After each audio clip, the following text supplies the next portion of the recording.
Professor, you said a lot of wonderful things about China, and surely they're doing a lot of things right. But how do you reconcile the fact that to make it work for China, it seems to be based on a high level of repression,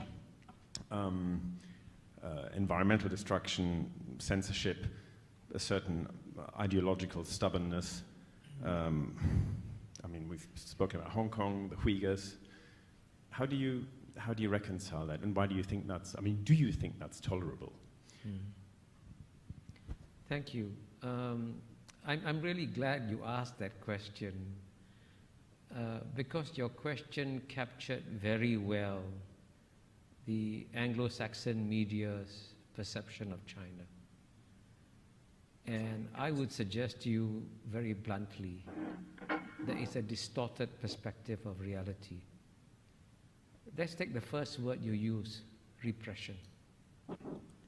If the Communist Party of China only relied on repression to stay in power, it would not create the most dynamic economy in the world, right? It is by far the most dynamic economy in the world. It has delivered the fastest growing economy for 30 years. And it has done this by educating the Chinese people to a level and extent that the Chinese people have never been educated ever before. And you say it's repression.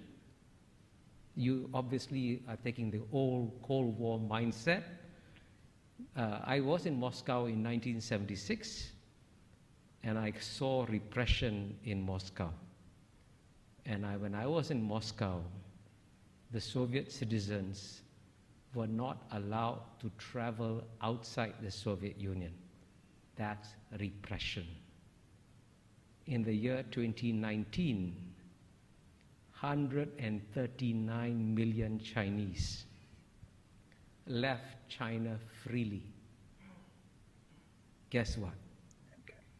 Zero defectors. 139 million Chinese, right? That's twice the population of the UK. Went back to China. So all your description, when you say environmental degradation, China's climate change policies are far more responsible than those of the United States, which has not once, but twice withdrawn from global environmental protocols.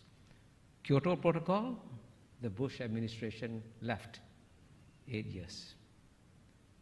Paris Accords, Trump administration left 4 years. And you know what? The reason why we're having climate change today is not because of new flows of greenhouse gas emissions from China and India.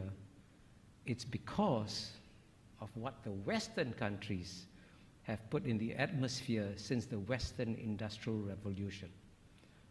Get the data. The single largest contributor, cumulatively, right, is number 1, United States, number 2, Europe, number 3, China, right? And the West wants China to pay an economic price for the current flows, but the West doesn't want to pay an economic price for what it put in the atmosphere. You want to deprive the Indians of electricity when the United States could just, by the way, if the United States could impose $1 a gallon tax, that would save the world. Cut down gasoline consumption, raise money for investment in green technology. Simple solutions. And by contrast, the largest reforestation program in the world is carried out by China. It has already reforested an area the size of Belgium or bigger, right? So all your descriptions capture the natural distortions of China that you get in the Anglo-Saxon media, which violate the rules of the Enlightenment, which say that you must be rational, calm, and objective, especially in understanding your adversary. And if the Chinese were as stupid and as incompetent as you describe them to be, don't worry about them. But I can assure you, you are now dealing with a far more intelligent and rational actor that doesn't fit any of the Anglo-Saxon categories that you applied to them. Please forgive my bluntness.